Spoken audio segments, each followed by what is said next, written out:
Good evening. Brijbhan sir and team की तरफ से स्टडी क्लिक में आपका स्वागत है। बहुत ही लंबे समय के अंतराल पे हम लोग मिल रहे हैं और आज हम लोग आपके सामने प्रेजेंट है लेकर फिर से प्रश्नों की श्रृंखला में फाइलम आर्थ्रोपोडा। फाइलम आर्थ्रोपोडा के बारे में अगर हम बात करें तो फाइलम आर्थ्रोपोड के कैरेक्टर्स क्या हैं, कैरेक्टरिस्टिक फीचर्स क्या हैं, कहाँ पे पाया जाता है, इसको लार्जेस्ट फाइलम क्यों कहते हैं एनिमल किंगडम का, इन सभी सवालों के साथ हम लोग प्रेजेंट रहेंगे।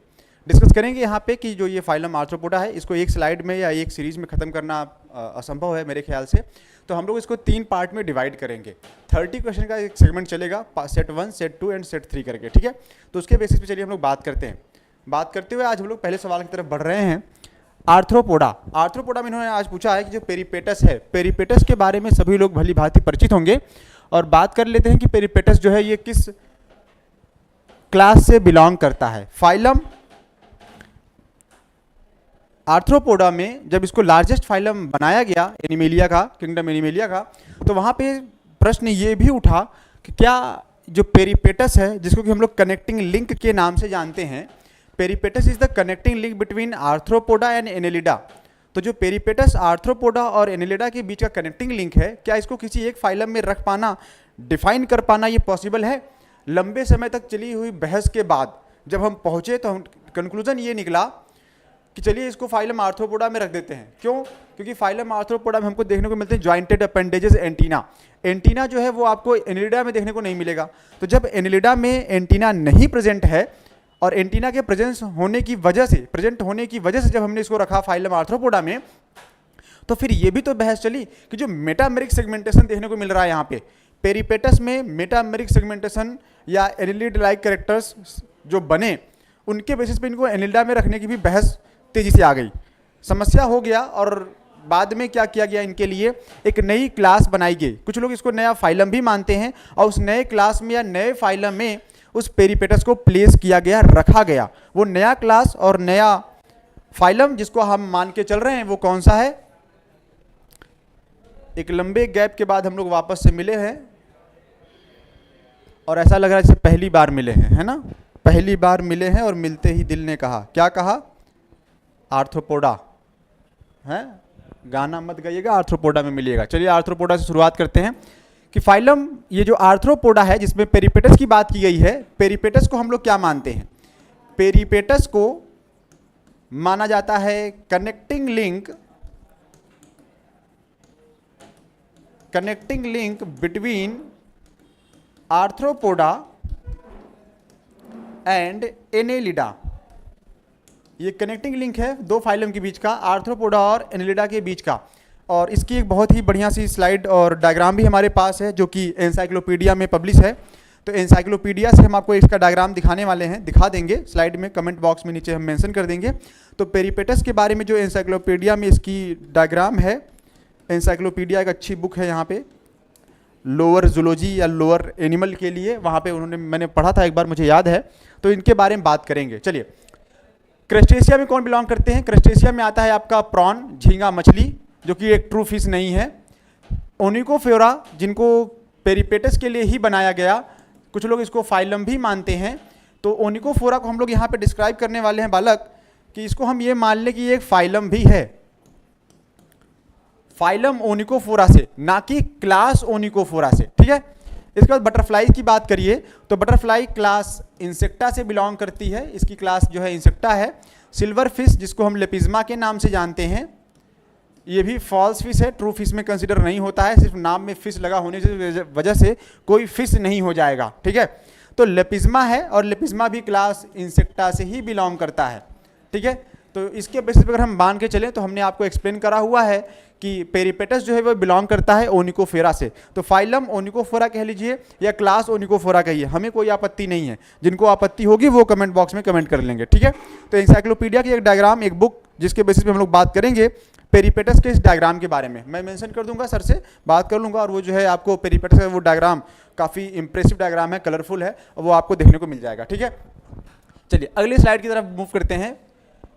Insects with the complete metamorphosis are termed as, यहाँ पे जो क्लास इंसेक्टा है फाइलम आर्थ्रोपोडा का, उनमें मेटामॉर्फोसिस या कंप्लीट मेटामॉर्फोसिस इंसेक्ट्स में जो देखने को मिलती है उसको क्या कहते हैं?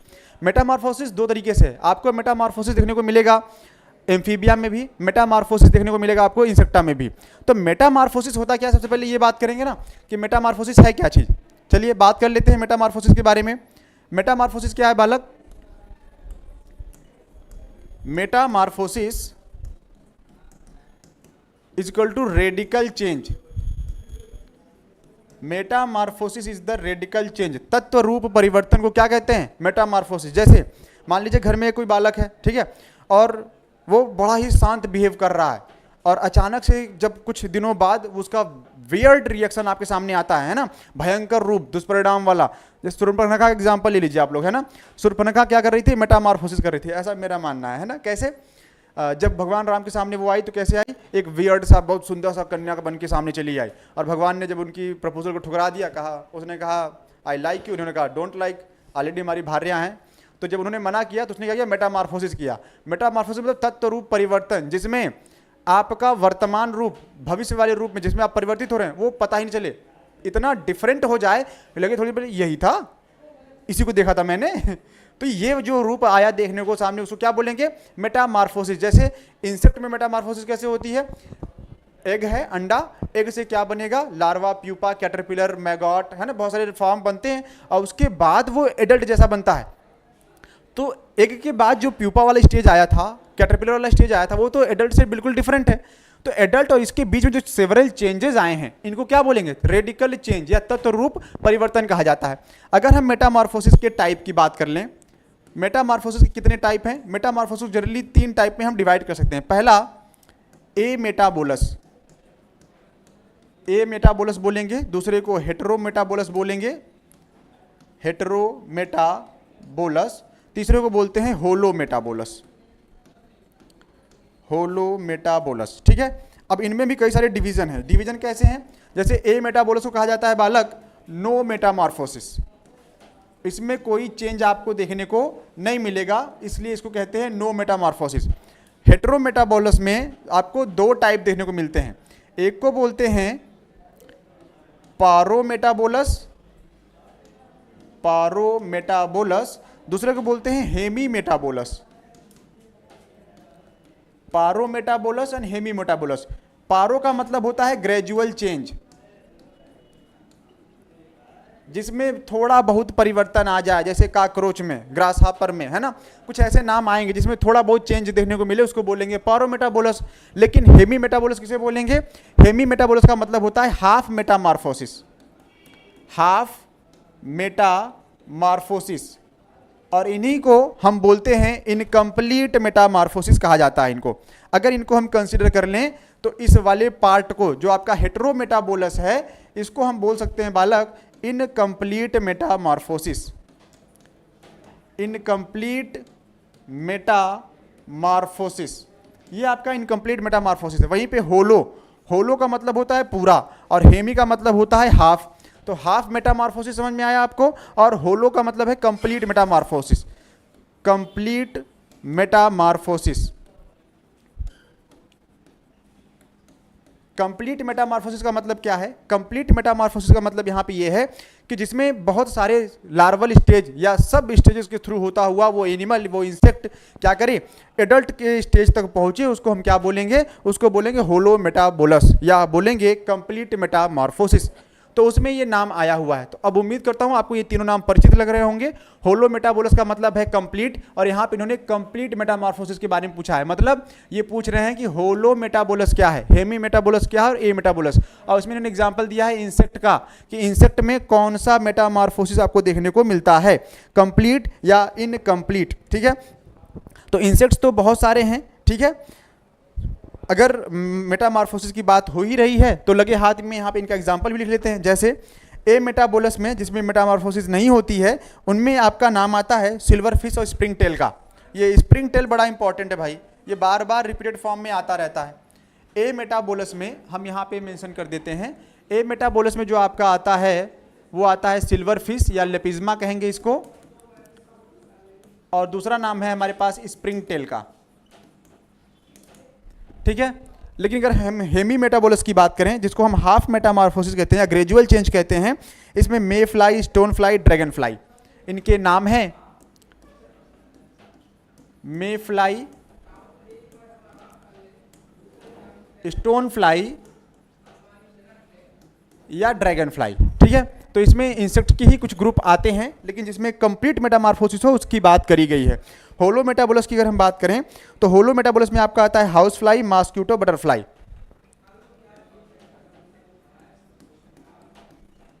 हाउस फ्लाई, बटरफ्लाई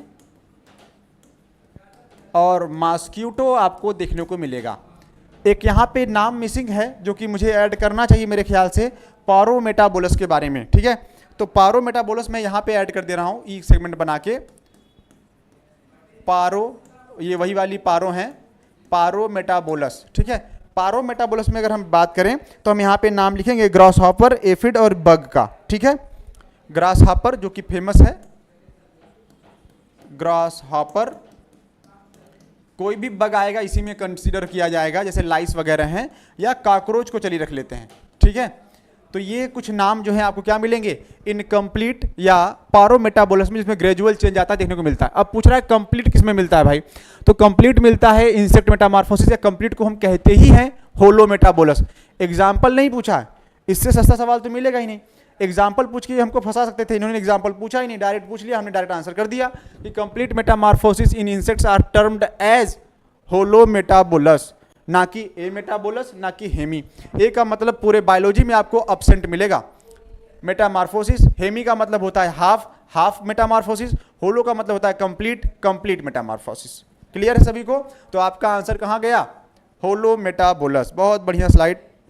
चलिए आगे बढ़ते हैं।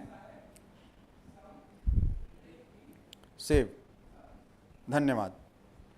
एआई का भरपूर इस्तेमाल करते हुए हम लोग यहाँ पे an insect without pupa stage is, हमने पहले कहा मेटामॉर्फोसिस में क्या देखने को मिलेगा आपको, देखिएगा मेटामॉर्फोसिस में बालक, मेटामॉर्फोसिस, मेटामॉर्फोसिस में हमको यहाँ पे देखने को मिलता है,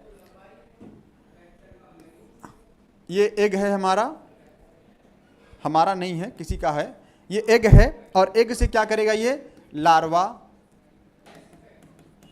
प्यूपा, कैटरपिलर, ऐसे बहुत सारे स्टेजेस आएंगे और फाइनली वो कन्वर्ट हो जाएगा एडल्ट में। तो यहाँ से यहाँ तक आने को, जिसको हम कहेंगे डायरेक्ट डेवलपमेंट।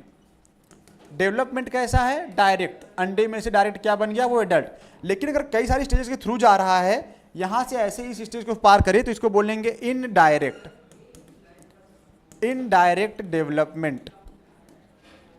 जैसे अभी हम किसी से यहाँ से पानी मंगाए, भैया जरा पानी लेते आइएगा, हमने इनसे कहा पानी लेते आइए, इन्होंने कहा ठीक है।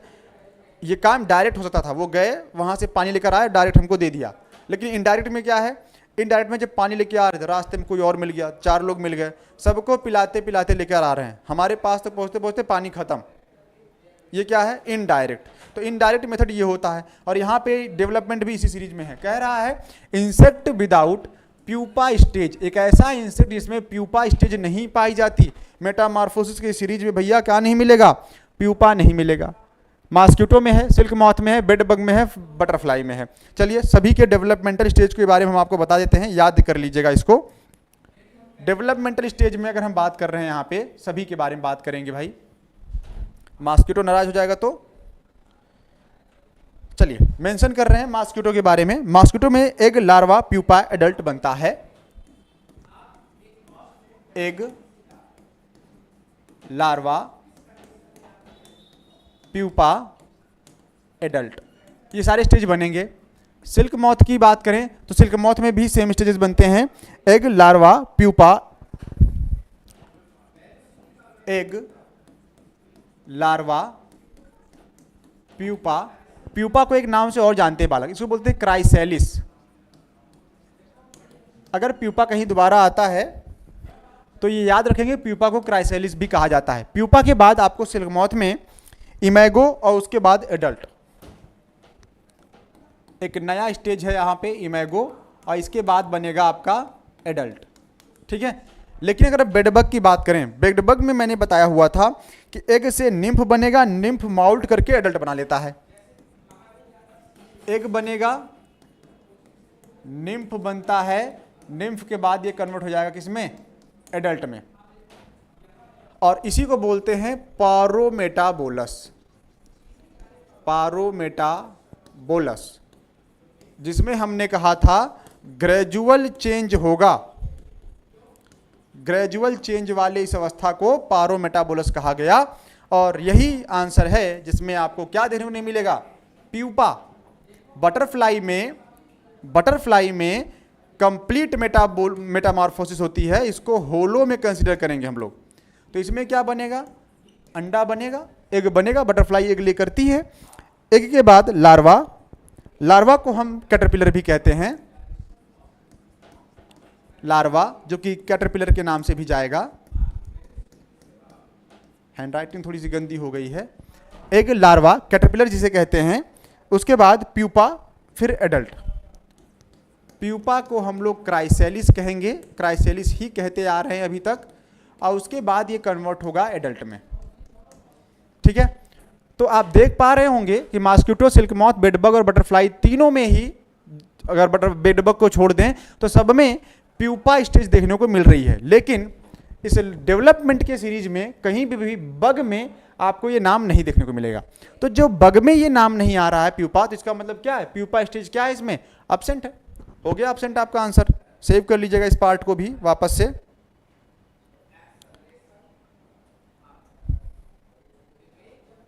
चलिए अगले सवाल की तरफ। कंप्लीट मेटामॉर्फोसिस इज फाउंड इन, अब वापस से पिछली स्लाइड में अगर आप जाएंगे तो आपको वहां पर देखने को मिल जाएगा आंसर कि कौन से में कौन सा आपको डेवलपमेंट या मेटामॉर्फोसिस देखने को मिलेगा। क्वेश्चन नंबर 4 पूछ रहे हैं कि बताइए किसमें कौन सा डेवलपमेंट देखने को मिलेगा। Complete metamorphosis is found in bedbug, ना भैया ना, बेडबग में हेटेरोमेटाबोलस था, ग्रेजुअल मेटामॉर्फोसिस हुआ था। ग्रासहॉपर में, जो कि आर्थोप्टेरा से बिलोंग करता है, ग्रेजुअल मेटामॉर्फोसिस है। बटरफ्लाई ही है जिसमें होलो मेटाबोलक होता है, या हम कहते हैं क्या, मेटामॉर्फोसिस या कंप्लीट मेटामॉर्फोसिस देखने को मिलती है। तो मेंशन कर लेंगे क्योंकि आपको याद रहे ना रहे, आप तो भूल ही जाते हैं। ठीक है, इन दोनों में मिलेगा हमको हेमी मेटाबोलस, नहीं हेटेरो कर लेते हैं भाई, हेटेरोमेटाबोलस, क्योंकि बेडबग वाला जो है भैया ये पारोमेटाबोलस में आएंगे और ग्रासहॉपर आएंगे हेमी में। बचा कौन, बटरफ्लाई, बटरफ्लाई आएगा होलोमेटाबोलस में, होलोमेटाबोलस में आएगा। और सिल्वर फिश ससुरा लेपिज्मा कहते हैं इसको, और लेपिज्मा को आपको पता है कि ये ए मेटाबोलस में आता है। हो गया आपके लिए, complete metamorphosis is found in butterfly. बनके तुसी बटरफ्लाई कित्थे नु चलिया, भैया मेटामॉर्फोसिस के लिए जा रही है और कहाँ जाएगी। ठीक है, बनके बटरफ्लाई कित्थे नु चलिया, कहाँ चलिया भैया, but Metamorphosis. The development of grasshopper and aphids is, grasshopper और एफिड में डेवलपमेंट पूछा, फिर से आ गया ग्रासहॉपर के लिए कि चिल्ला चिल्ला के पूछ रहे हैं, बताइए ग्रासहॉपर का जो मेटामॉर्फोसिस है कैसा है। ग्रासहॉपर का मेटामॉर्फोसिस थोड़ी देर पहले बताया था, ए मेटाबोलस आपको सिल्वर फिश में मिलेगा, पारो मेटाबोलस आपको काकरोच में मिलता है, या काकरोच के साथ साथ जो है आपको ग्रासहॉपर में देखने को मिलेगा। हेमी मेटाबोलस के बारे में बात करें तो हेमी मेटाबोलस आपको बताया था थोड़ी देर पहले, अगर याद हो तो शायद mayfly, stonefly, dragonfly, ये आंसर आपको दिए गए थे। होलो मेटाबोलस में हाउस फ्लाई, मॉस्किटो का आंसर आपको मिलेगा। तो ग्रासहॉपर पूछा है, पिछली स्लाइड आप रिवाइज करेंगे और आपको आंसर मिल जाएगा। आंसर मिलेगा कहाँ पे मिलेगा भाई, पारोमेटाबोलस में। ए में मिलेगा लेपिज्मा मिलेगा, फिर से मेंशन कर दे रहा हूं।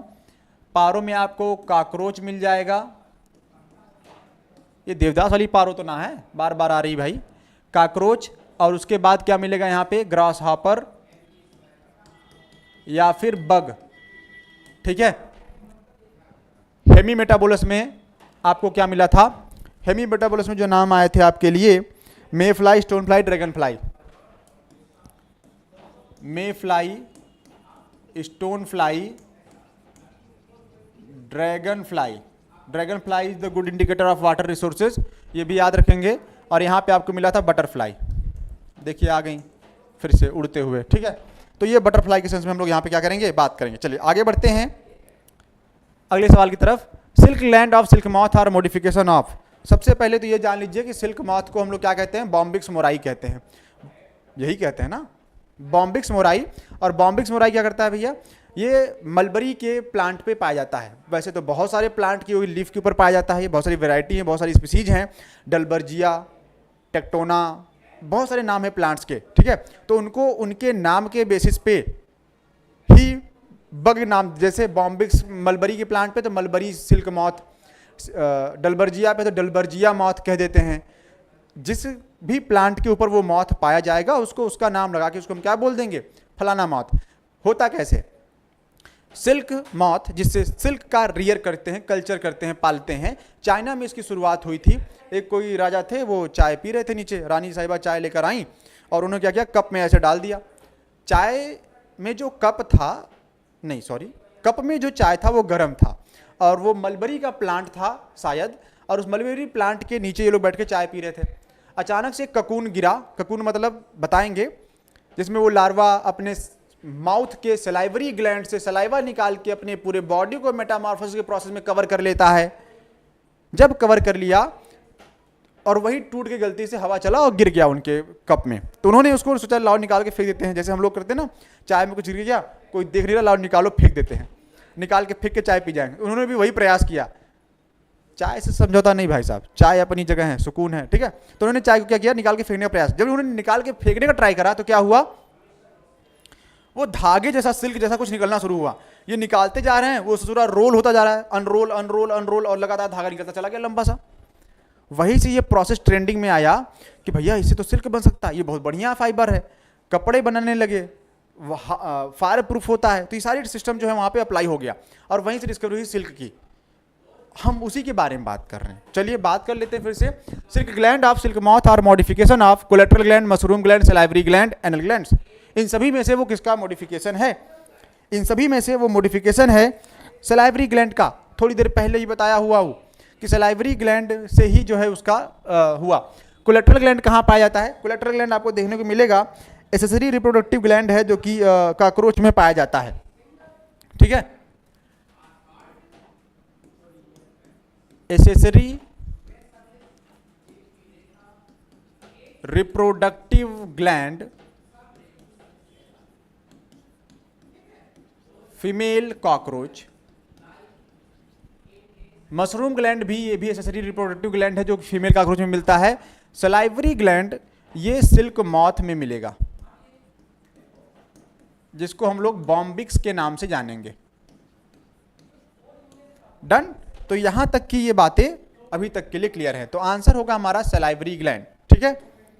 डिटेल में सेरीकल्चर के बारे में बात करेंगे, जिसमें सिल्क का कल्चर करते हैं हम लोग। Silk gland of silk moth are modification of, वापस से वही नाम है, कोलेट्रल ग्लैंड, जो कि पाया जाएगा आपका कॉकरोच में, फीमेल कॉकरोच में देखने को मिलता है। ये रिप्रोडक्टिव ग्लैंड है, मशरूम ग्लैंड भी रिप्रोडक्टिव ग्लैंड है, सलाइवरी ग्लैंड ही है जहाँ पे सिल्क मॉथ जो है क्या करता है, मॉडिफिकेशन करके इसका सिल्क का फॉर्मेशन करता है। Silk glands are modified, silk gland किसका मॉडिफिकेशन है, सलाइवरी ग्लैंड का ही मॉडिफिकेशन है वापस से। तो silk glands are modified salivary gland, salivary gland से जैसे मान लीजिए लीफ के ऊपर, ठीक है, लीफ के ऊपर जो है जब वो लार्वा ग्रो करता है तो वो इसको खाना है, खा खा के खत्म कर देगा और एक जो स्ट्रक्चर बनेगा कैटरपिलर लाइक, ठीक है।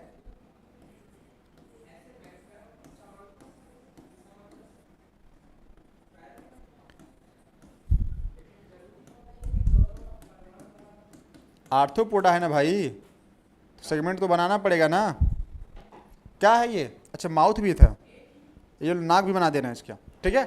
तो ये क्या कर रहा है, ये अपने सलाइवरी ग्लैंड से, माउथ में जो प्रेजेंट सलाइवरी ग्लैंड है,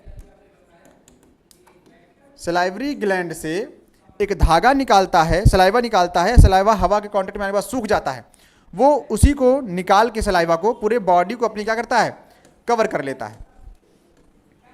ये मेटामॉर्फोसिस का एक प्रोसेस है, ठीक है।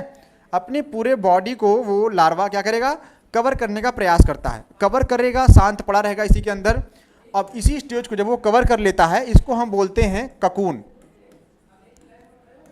अब ककून जो है, अगर हमको चाहिए, सिल्क चाहिए, ये धागा चाहिए, तो इसको खोलते हुए पानी में डाल दीजिए, लार्वा तुरंत मर जाएगा। क्योंकि अगर लार्वा जिंदा बच गया, कैटरपिलर या लार्वा प्यूपा जो भी है ये, अगर ये जिंदा बच गया बालक, तो ये इस धागे को काट के बाहर आ जाएगा, और जब ये काट के बाहर आएगा तो धागा किसी काम का नहीं रहेगा, छोटे छोटे पीसेज में टूट जाएगा, तो उसका यूज नहीं, कॉमर्शियल यूज नहीं रह जाएगा। और इसी को बचाने के लिए क्या करते हैं हम लोग, यहाँ पे इसको खोलते पानी में डाल के उबाल के निकाल लेते हैं, और यहाँ से आपका क्या हो जाएगा, फंक्शन परफॉर्म हो जाएगा। अगले सवाल की तरफ, हार्मोन हेल्पिंग इंसेक्ट मेटामॉर्फोसिस, पूछा जा रहा है कि इंसेक्ट की मेटामॉर्फोसिस में जो हार्मोन इंपॉर्टेंट है उनके नाम बताइए। क्वेश्चन नंबर 9 की तरफ, हार्मोन जो मेटामॉर्फोसिस में इंपॉर्टेंट होते हैं उनके बारे में बात करना है। चलिए आपको एक्सप्लेन करता हूं डिटेल में, शायद आज 30 क्वेश्चन का टारगेट पूरा नहीं होगा, लेकिन एक्सप्लेनेशन का पार्ट आपका पूरा रहेगा। ब्रेन की बात करते हैं। ब्रेन की न्यूरोसिक्रेटरी सेल मेटामॉर्फोसिस में कौन से हार्मोन की महत्व क्या है, इसके बारे में आप यहाँ पे देखिएगा कहाँ से वो हार्मोन आता है। ब्रेन में जो न्यूरोसिक्रेटरी सेल होती हैं प्रोथोरेसिक ग्लैंड की, प्रोथोरेसिक ग्लैंड की सेल ऑफ प्रोथोरेसिक ग्लैंड, ये सिक्रीट करती हैं कुछ हार्मोन का जिनका नाम है प्रोथोरेसिकोट्रोपिक हार्मोन। इनको हम लोग शॉर्ट फॉर्म में PTTH के नाम से जानते हैं। प्रोथोरेसिकोट्रोपिक हार्मोन ये रिलीज करते हैं, सिक्रीट होते हैं कहाँ से, प्रोथोरेसिक ग्लैंड को। अब प्रोथोरेसिक ग्लैंड को क्या करेंगे, ये लोग बोलेंगे, ऑर्डर देंगे, जाएंगे प्रोथोरेसिक ग्लैंड के पास, इनसे बोलेंगे भैया सिक्रीट करो, क्या सिक्रीट करो, एक डाइसोन। मेन मेटामॉर्फोसिस हार्मोन यही होता है। ब्रेन के किस पार्ट से सिक्रीट होता है इसके बारे में बात करेंगे, जो कि मोल्टिंग सिग्नल देता है। एडिसोन का काम है मोल्टिंग सिग्नल देना, और ये मोल्टिंग सिग्नल क्या करेगा, प्रोवाइड करेगा। लेकिन वहीं पे ब्रेन की दूसरी तरफ हमारे पास एक दूसरा हार्मोन है, ब्रेन है ये, इसका एक दूसरा पार्ट, इसका नाम है कार्पोरा एलाटा। कार्पोरा कार्डिएका भी एक पार्ट होता है, ये आपको पता होगा, कार्पोरा कार्डिएका, कुछ धुंधला सा याद आ रहा है ना, बस वही है। तो कार्पोरा एलाटा जो है ये जुवेनाइल हार्मोन या जेएच हार्मोन क्या करता है, सिक्रीशन करता है। जब तक जुवेनाइल रहेगा, जुवेनाइल हमका मतलब बच्चा हार्मोन, जब तक ये हार्मोन सिक्रीट होता रहेगा, इसका लेवल बढ़ा रहेगा, वो लार्वा, वो इंसेक्ट अपने जुवेनाइल फॉर्म में बना रहेगा।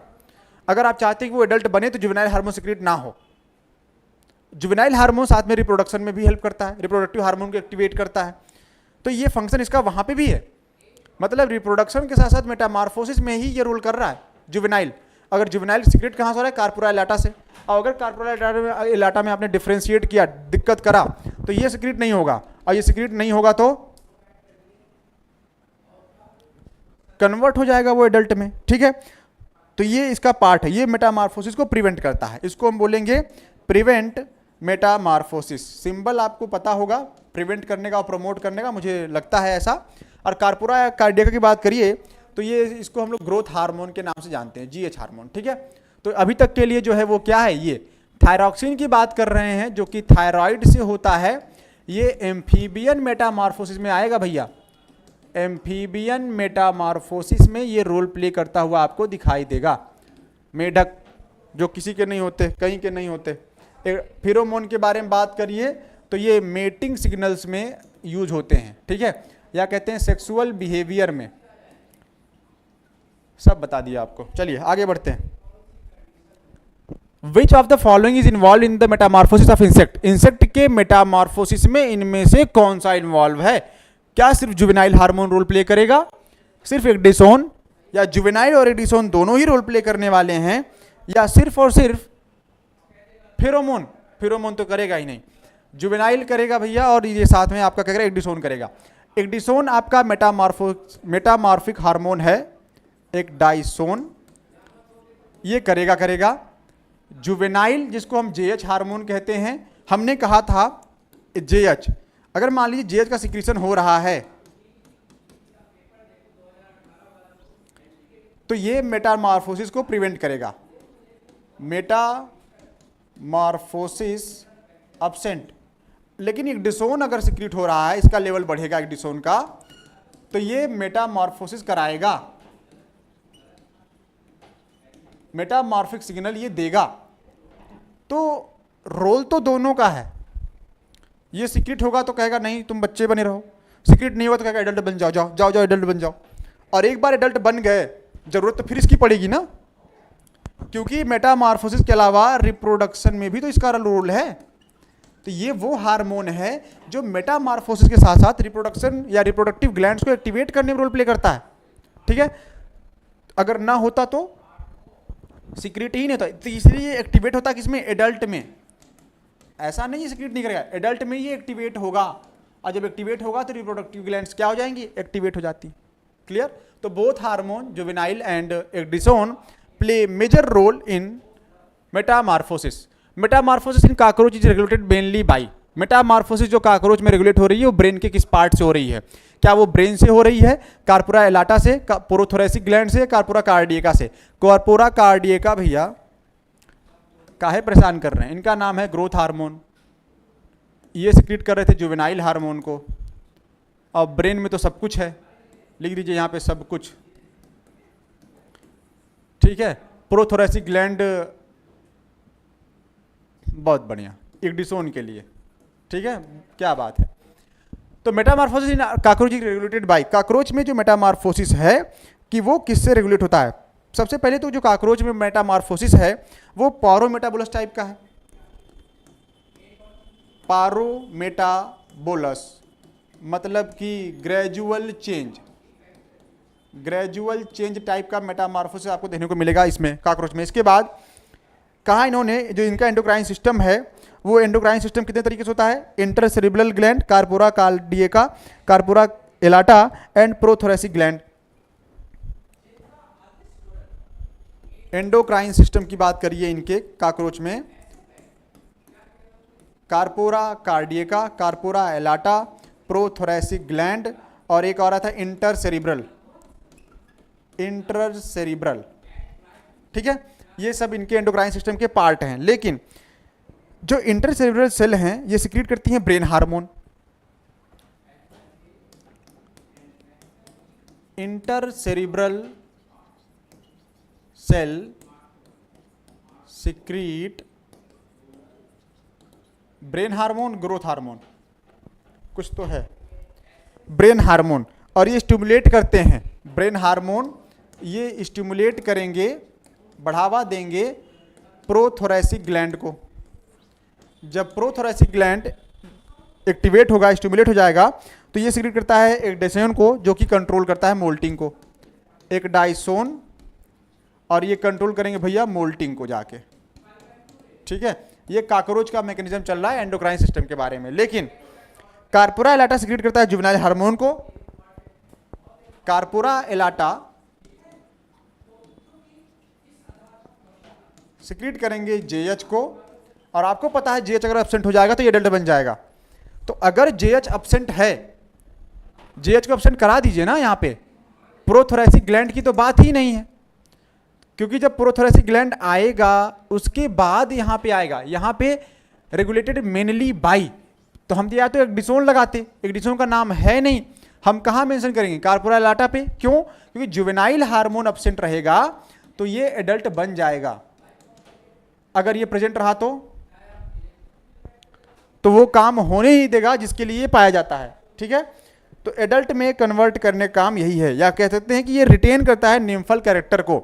जुवेनाइल हार्मोन का काम है रिटेन निम्फल कैरेक्टर, निम्फ जो बना रहता है वो कैरेक्टर क्या करेगा, ये बना रहने देगा। डन।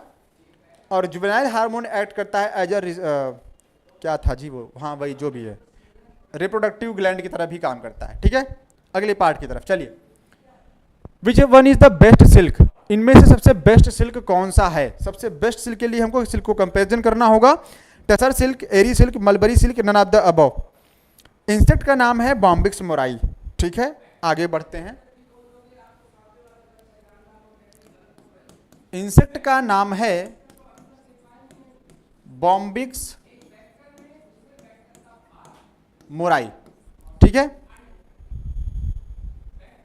इंसेक्ट का नाम बॉम्बिक्स मोराई, या इसको हम कहते हैं चाइनीज सिल्क वर्म या मलबरी सिल्क वर्म। चाइनीज या बोलते हैं मलबरी सिल्क वर्म या मॉथ कहते हैं कुछ लोग, ठीक है। हमें उससे दिक्कत नहीं है। इसके कल्चर को silk culture equal to sericulture. Silk culture को क्या बोलते हैं, सेरीकल्चर कहा जाता है। Production of raw silk, silk product जो होता है, जो सिल्क प्रोडक्ट बनेगा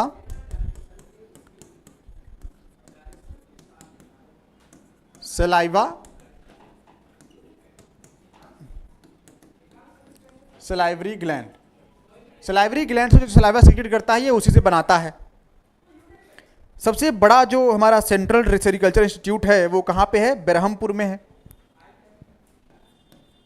central sericulture, wait a second, central sericulture institute, central sericulture institute जो है ये है आपका बेरहमपुर में। बेरहमपुर, पुर नहीं, बेरहमपुर, ठीक है। ये यहाँ पे लोकेटेड है। ये इंपॉर्टेंट सवाल 1, 2, 3 और ये चौथा, ठीक है। इसके बाद आया कि सिल्कवर्म जो डिजीज है ये किससे कॉज होती है? सिल्कवर्म में जो डिजीज है, सिल्कवर्म डिजीज, डिजीज का नाम है pebrine, caused by protozoa. Pebrine disease cause होती है प्रोटोजोआ के द्वारा और इसका नाम है नोसेमा। प्रोटोजोआ में नाम आएगा किसका? नोसेमा, ठीक है। तो ये नोसेमा नाम है इसका, इस प्रोटोजोआ का। ये डिजीज कॉज करता है पेब्रिन डिजीज, किसमें? सिल्क मॉथ में। क्लियर है। सबसे बढ़िया वाला कौन सा है?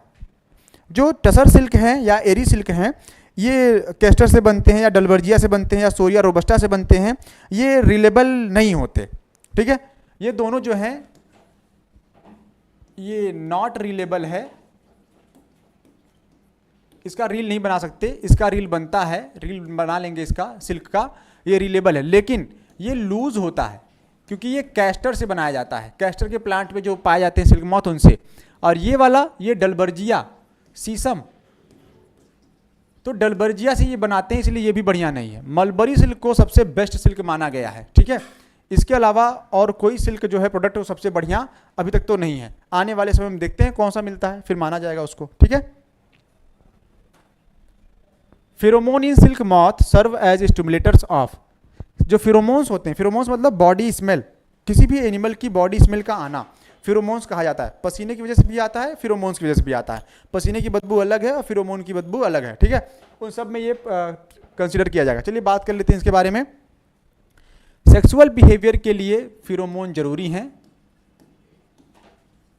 एग्रेसिव बिहेवियर के लिए, पैटर्नल बिहेवियर के लिए नहीं, टेरिटोरियल बिहेवियर के लिए टेरिटोरियल मार्किंग चलती है। टेरिटोरियल मार्किंग, जैसे टेरिटोरियल मार्किंग में देखो कुत्ते भौंकते हैं। कुत्ते आपकी गाड़ी के पीछे क्यों भागते हैं? कुत्ते आपकी गाड़ी के पीछे इसलिए भागते हैं कि वो टेरिटरी मार्किंग का एक हिस्सा है। मान लीजिए जहाँ पे कहीं भी आपने अपनी बाइक पार्क करी, किसी दूसरे कुत्ते ने क्या किया, उसके ऊपर सुसु कर दिया, और उसकी जो स्मेल होती है जब वो आप किसी दूसरे एरिया में जाते हैं तो कुत्तों को लगता है कि वो स्मेल वो आइडेंटिफाई करते हैं। तो उनको क्या लगता है? उनको ये लगता है कि कहीं दूसरा कुत्ता हमारी टेरिटरी में चला आया और उसको भगाओ, और इसलिए वो आपकी गाड़ी के पीछे दौड़ जाते हैं। या कई बार आपकी बाइक के नीचे कुछ ऐसे प्रोडक्ट होते हैं जो कुत्ते के द्वारा स्मेल होते हैं, फेरोमोन्स, वो लगे रहते हैं, तो वो दूसरा कुत्ता स्मेल करता है, उसको दौड़ा देता है, ठीक है। ये सब पार्ट हैं, ये सब कंसीडर किया जाता है इस तरीके से, ठीक है। टेरिटोरियल मार्किंग में एग्रेसिव बिहेवियर जो है ये सोवर आर्गन की वजह से होता है। सेक्सुअल बिहेवियर कोर्टशिप या मेटिंग डिस्प्ले है। जैसे जंगलों में अगर आप कभी जाएंगे तो भालू या शेर जो है पेड़ की बार्क पे, ट्री के बार्क पे मार्किंग करते हैं। कुछ एनिमल सुसु करते हैं, ढेर सारा सुसु कर देंगे इकट्ठा हो गए, वो उनकी टेरिटरी हो जाएगी। कुछ एनिमल फीकल मैटर को एक जगह डिफिकेट करते हैं इकट्ठा करके बंच में, ग्रुप में, तो वो भी तो उनका टेरिटोरियल मार्किंग है कि भैया ये टेरिटरी हमारी है, अब हमारी टेरिटरी में कोई नहीं आएगा। तो टेरिटरी में ना आना टेरिटरी मार्किंग कहलाती है। तो ये तो पार्ट हो ही नहीं सकता। सेक्सुअल बिहेवियर का पार्ट है फेरोमोन का सिक्रीट होना, ठीक है। Chitinous exoskeleton is found in, chitin का बना हुआ एक्सोस्केलेटन। अगर बर्ड की बात करेंगे तो बर्ड में जो एक्सोस्केलेटन है, पहली बात तो ये एंडो है, साथ में ऑसिफाइड है। ऑसिफाइड का मतलब बोन का बना हुआ है। फ्रॉक्स में भी एंडो है, इंटरनल है। टर्टवाइज में आउटर हार्ड सेल है, आउटर हार्ड सेल, लेकिन साथ ही साथ में ये एंडो पाया जाता है, एंडोस्केलेटन है। इंसेक्ट ही बचा जिसमें एक्सोस्केलेटन है और वो भी काइटिन का बना हुआ, काइटिन का बना हुआ एक्सोस्केलेटन, जैसे काकरोच। तो ये होगा आपका आंसर। इंसेक्ट में पाया जाता है काइटिनस एक्सोस्केलेटन। अगले सवाल की तरफ, which enabled arthropod most to survive on the land. Arthropod को सबसे ज़्यादा सर्वाइवरशिप कहाँ मिली, किसकी वजह से मिली है? वो मिला है क्या इनके यूरिकोटेलिक नेचर की वजह से? ओमनीवोरस बहुत सारे लोग हैं, सिर्फ यही थोड़ी ना है। जॉइंटेड एपिजेनेसिस में तो सारे आर्थ्रोपोड्स हैं, तो क्या सभी इसी वजह से सर्वाइव कर रहे हैं? क्या होता अगर उनके अपेंडेजेस जॉइंटेड ना होते तो? सर्वाइव तो तब भी कर लेता। एक्सोस्केलेटन का काइटिनस होना, हार्ड होना ही इनके सर्वाइवरशिप का जो है मेन कारण है। काइटिनस एक्सोस्केलेटन अकर्स इन, एक काइटिन का बना हुआ एक्सोस्केलेटन कहाँ पाया जाता है? फिर से वही सवाल रिपीटेड फॉर्म में, इंसेक्टा में। क्योंकि फिश में क्या मिलेगा? बोनी, लेकिन एंडो, ये बोनी कपूर वाला बोनी नहीं है। फिशेज में क्या मिलेगा भैया? स्केल मिलता है, और साथ ही साथ में एंडोस्केलेटन। अगर बोन होगा तो बोनी फिशेज होगी तो, अदरवाइज काइटिनस हुई, सॉरी कार्टिलेजिनस हुआ तो कार्टिलेज पाया जाएगा। एक्सोस्केलेटन काइटिन तो नहीं होगा। टर्टवाइज में बताया वापस से, हार्ड शेल होती है, लेकिन स्केलेटन कैसा है? एंडोस्केलेटन है। Integuments of arthropods are covered with, यानी उनके बॉडी के बारे में बात कर रहा है कि उनके जो बॉडी पार्ट्स हैं वो किसके द्वारा कवर्ड होते हैं? तो कवर्ड होगा स्केलेटन से ही, काइटिनस से, ना कि स्मूथ मसल, ना ही कैलकेरियस। कैलकेरियस देखने को मिलता है बालक मोलस्का में, तो ये मोलस्का का है, ये आर्थ्रोपोडा का कैरेक्टरिस्टिक फीचर है आपका, ये बात आप याद रखेंगे। स्मूथ मसल्स नहीं पाई जा रही, ऑल ऑफ दीज का ऑप्शन नहीं देंगे हम आपको, ठीक है? नाराज हो गए क्या श्रीमान आप? चल जाइए।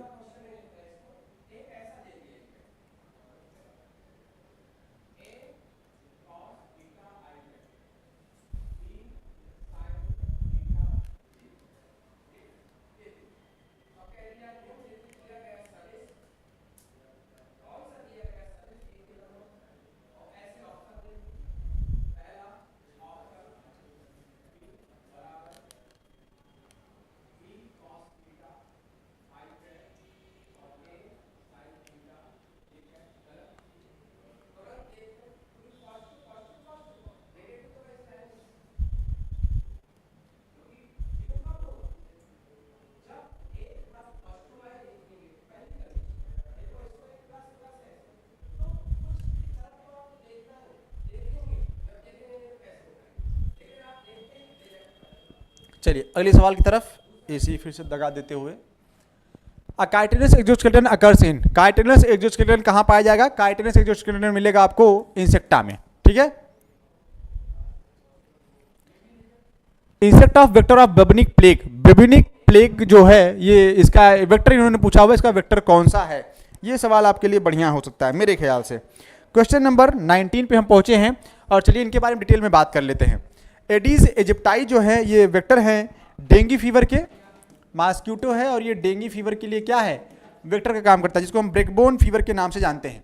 जिनोप्सिला की बात करिए, जिनोप्सिला एक आर्थ्रोपोडा है, ये सारे आर्थ्रोपोडा ही तो हैं। जिनोप्सिला जो है ये रैट फ्ली या बबनिक प्लेग के लिए जाना जाता है। रैट फ्ली या बबनिक प्लेग, बिबोनिक प्लेग, बबनी प्लेग है ना। ग्लॉसिना पैल्पेलिस, ग्लॉसिना पैल्पेलिस जो है ये किसका वेक्टर है? जिसको हम स्लीसी फ्लाई के नाम से जानते हैं। ग्लॉसिना पैल्पेलिस का कॉमन नेम है सीसी फ्लाई, और ये स्लीपिंग सिकनेस डिजीज कॉज करता है। स्लीपिंग सिकनेस, या इसी को हम लोग लिस्मानियासिस कहते हैं, अफ्रीकन स्लीपिंग सिकनेस कहते हैं, ठीक है? फ्लीबोटामस जो कि सैंड फ्लाई का एक वेक्टर है, blood sucking sand fly, blood sucking sand fly जो डिजीज कौन सी कहा जाता है? लिस्मानियासिस या काला अजार, या इसको कहते हैं लिस्मानियासिस, प्रोटोजोआ में पढ़ाया था। या इसी को बोलते हैं विसरल लिस्मानियासिस, ठीक है? तो लिस्मानियासिस में विसरल लिस्मानियासिस या काला अजार डिजीज का करता है कौन सा? फिलीबोटामस या ब्लड सकिंग सैंड फ्लाई के नाम से ये जाना जाएगा, ठीक है? इतना नाम इसके नाम के साथ। अगले सवाल की तरफ, मालिक चल जाइए एसी, कैमरामैन जल्दी फोकस करो, चल रहा है एसी भाई, स्टार्ट हो गया। Bubonic plague is transmitted through the bite of, bubonic plague जो है वो किसके बाइट के द्वारा जो है ट्रांसफर होता है। थोड़ी देर पहले ही आया था, फिर से सभी के बारे में बात कर लेंगे वरना आप नाराज हो जाएंगे। जिनोप्सिला जो होता है ये बबनिक प्लेग या रेड फ्ली के थ्रू फैलाता है, यही है बबनिक प्लेग का कारण। ऑटोमेटिक रेड होता है, ऑटोमेटिक ग्रीन नहीं हो सकता सिग्नल, है ना। पेडिकुलस ह्यूमैनस जो है, जिसको हम लाइस के नाम से जानते हैं, ये टाइफस या ट्रेंच फीवर कॉज करता है। टाइफस या ट्रेंच फीवर कहते हैं। क्लॉसिना पेलपेलिस के लिए नाम फिर से वही है, blood sucking Sagan fly, sleeping sickness कहते हैं। स्लीपिंग सिकनेस, बहुत दिनों बाद लिख रहे हैं बालक, तो राइटिंग पे थोड़ा सा फर्क आया है, मेरे ख्याल से सुधारने का प्रयास जारी है। Aedes aegypti dengue disease cause करता है, साथ में चिकनगुनिया। तो ये नाम हुआ और आंसर आपका ये रहा, Xenopsylla cheopis, Xenopsylla cheopis. Excretory organ of prawn is, prawn का एक्सक्रीटरी ऑर्गन क्या है। ये सवाल बढ़िया है कि प्रॉन का एक्सक्रीटरी ऑर्गन क्या है। एक्सक्रीटरी ऑर्गन जो बना हुआ है क्रस्टेशिया में, क्रस्टेशिया फाइलम, चलिए फाइलम आर्थ्रोपोडा में बात कर लेते हैं कितने ग्रीन आपको मिलेंगे, ठीक है। फाइलम एक minute,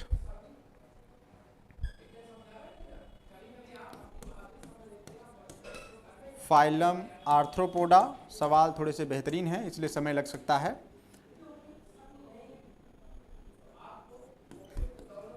class crustacea Arachnida insecta, इतने इस काम चलाने का प्रयास करते हैं, ठीक है। Phylum arthropoda, class crustacea Arachnida, ये सब पाए जाते हैं। क्रस्टेशिया में एंटीना या मैक्सिलरी ग्लैंड पाए जाते हैं। एंटीनरी या ग्रीन ग्लैंड आपको देखने को मिलेंगे, ठीक है। इसके अलावा अगर हम बात करें तो हमको अरेक्निडा और इंसेक्टा में मेलपिगियन ट्यूब्यूल, इन दोनों में Malpighian tubule, coxal gland, gland के बेसिस पे, एक्सक्रीटरी ऑर्गन के बेसिस पे हम इनके बारे में बात कर रहे हैं। कॉक्सल ग्लैंड, नेफ्रोसाइट, हिपैटोपैनक्रियाज, और भी कुछ हो सकता है, फिलहाल इंपॉर्टेंट को मैंने यहाँ पे तवज्जो दी है। 4 आपको मिलेंगे इंसेक्टा में, ठीक है। तो यही जो है आपको मिलेंगे। Excretory organ of prawn, prawn कहाँ पे आता है भैया, प्रॉन आता है आपका क्रस्टेशिया में, ठीक है। प्रॉन आपका बिलोंग करता है यहाँ से। अरेक्निडा में आपके आएंगे स्पाइडर, इंसेक्टा में कौन आएगा आपका, इंसेक्टा में आपका आता है कॉकरोच। प्रॉन किस में आता है, इसमें, ठीक है। तो इसके बेसिस पे ग्रीन ग्लैंड जो है excretory organ of prawn, prawn का एक्सक्रीटरी ऑर्गन क्या है, ग्रीन ग्लैंड। ग्रीन ग्लैंड किसका है, जिसका भी है ले लीजिएगा, ठीक है। चलिए आगे बढ़ते हैं। Excretory system in the phylum arthropoda is, nephridia भैया मिलेगा एनेलिडा में, सबसे बढ़िया आंसर मिला है एनेलिडा, सुधर गई क्या hand writing. Green gland crustacea arthropoda, kidney vertebrate, या इसके अलावा लोअर एनिमल में भी कुछ में देखने को मिलेगा, उसके बारे में बात करेंगे, ठीक है। तो अभी के लिए हमारा आंसर यहाँ पे है, ग्रीन ग्लैंड के द्वारा जो है होता है परफॉर्म आर्थ्रोपोडा में। Green glands are excretory in, green gland पूछ रहा है कि एक्सक्रीटरी है किसमें, ग्रीन ग्लैंड एक्सक्रीटरी है क्रस्टेशिया में। स्कॉर्पियन आपका अरेक्निडा है, इसमें तो नहीं मिलेगा। अर्थवर्म आपका एनेलिडा है, ये दोनों ही आर्थ्रोपोडा हैं। डिसाइड कर लीजिए कहां मिलेगा, हमारे ख्याल से यहां मिलेगा। Statocyst of prawn is found in the, question number 24। ये थोड़ा बड़ा सवाल है और आज इसी सवाल के साथ हम लोग इस कहानी को खत्म करने वाले हैं थोड़ी देर में। पूछ रहे हैं कि जो स्टेटोसिस्ट है ये कहाँ पाया जाता है। स्टेटोसिस्ट जो है प्रॉन का, ये किस में मिलेगा। पाइला का एग्जाम्पल नहीं था क्या लास्ट में, अच्छा पाइला भी था, छूट गया हमसे, अर्थवर्म तक हमने आपको एक्सप्लेन किया था, नेफ्रीडिया वाला। Green gland are excretory in scorpion. Earthworm, Pila. Pila में भैया जो मिलता है वो रीनल ऑर्गन है, किडनी है, renal organ, kidney, organ of Bojanus. Earthworm में नेफ्रीडिया, स्कॉर्पियन में अरेक्निडा है, समझ जाइए, ये क्रस्टेशिया है। इससे पहले वाला क्या था फिर आंसर? एक सेकेंड, थोड़ा सा बता तो सही रहे हैं। Excretory system in phylum arthropoda, हाँ यहाँ तो एक्सप्लेन हो गया था। फिर ग्रीन ग्लैंड है एक्सक्रीटरी इन प्रॉन। स्कॉर्पियन में क्या मिलेगा? अरेक्निडा है, समझ जाइए। अर्थवर्म समझ जाइए। पाइला में हमने बता दिया, 3 चीजें, ठीक है, done. Statocyst of prawn is found in the, statocyst जो है वो प्रॉन में कहाँ मिलता है? Pre coxa of antennule, coxa of antenna, coxa of antennule, coxa of mandible. इस पार्ट को डिफाइन करना होगा थोड़ा अच्छे से, फिर से बनाते हुए हम लोग बात करेंगे और इसी सवाल के साथ खत्म भी करेंगे हम लोग इस पार्ट को, इस सेगमेंट को। अपेंडेजेस की बात कर लीजिए पहले। Number of appendages, I hope visible होगा। अपेंडेजेस जो हैं वो है 19 पेयर, यानी 38 नंबर, ठीक है। और इन अपेंडेजेस को हम लोग डिवाइड करें 2 पार्ट में, तो हम कर सकते हैं सिफेलोथोरैक्स और एब्डोमेन। सिफेलोथोरैक्स और एब्डोमेन में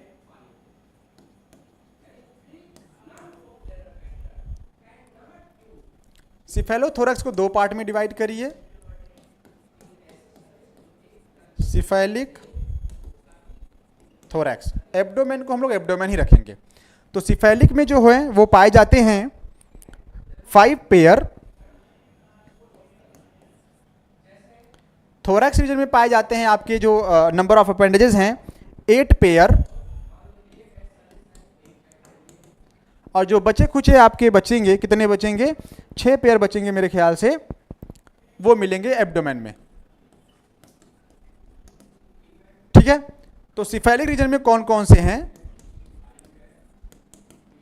सिफेलिक में पाए जाने वाले अपेंडेजेस के नाम 5 पेयर हैं, तो 1 2 3 4 5 है ना, ठीक। आ रहा है सेगमेंट पूरा नहीं भाई? मेरे ख्याल से तो आ रहा है, बाकी आप देख लीजिएगा, विजिबल है। एंटीन्यूल, एंटीना, मैंडिबल,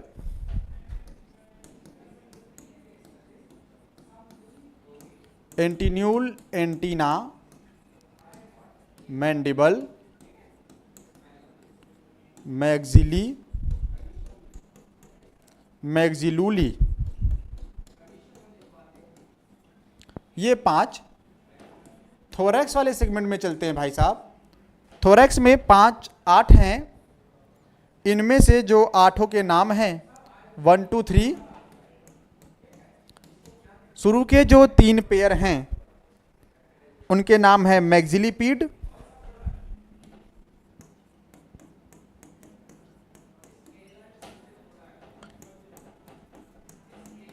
4 5 6 के नाम हैं किलेट लेग, किलेट लेग, 6 7 और 8 पेयर के नाम हैं नॉन किलेट। किलेट का मतलब होता है कीला, कीला का मतलब होता है फॉरसिप। तो ये बनना और ये न बनना किलेट लेग और नॉन किलेट लेग में कंसीडर होगा। हम बात कर रहे हैं एब्डोमेन में। एब्डोमेन में है 6 पेयर, 6 पेयर में इनके नाम हैं 1 2 3 4 5 5 का प्लियोपोड, 1 2 3 4 5 इजकल टू प्लियोपोड, और 6 वाले को बोलते हैं यूरोपोड। ये इनके पैरों के नाम हैं, ठीक है। लेकिन सवाल ये है कि स्टेटोसिस्ट कहाँ पाया जाता है? तो स्टेटोसिस्ट बनता है बालक इनके एंटीन्यूल में, ठीक है। अब एंटीन्यूल बनाने का प्रयास होगा यहाँ पे, बहुत ही गंदा प्रयास। एंटीन्यूल के बारे में बात करिए।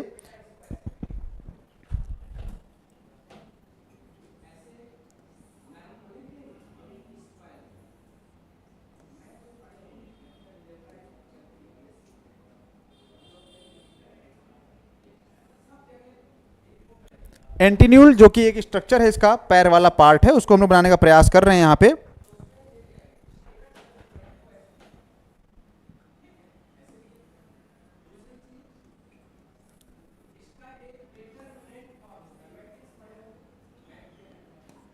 ये है प्री कोक्सा, कोक्सा बेसिस, प्री कोक्सा कोक्सा बेसिस कहा जाता है। उसके बाद जो ऊपर वाला पार्ट है उसको बोलते हैं इनर फिलर और आउटर फिलर। ये है आपका इनर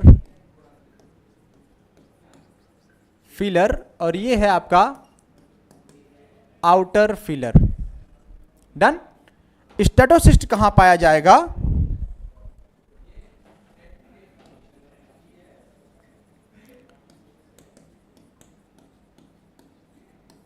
एंटीन्यूल के प्रीकोक्सा में। प्रीकोक्सा ऑफ एंटीन्यूल में आपको क्या मिलेगा?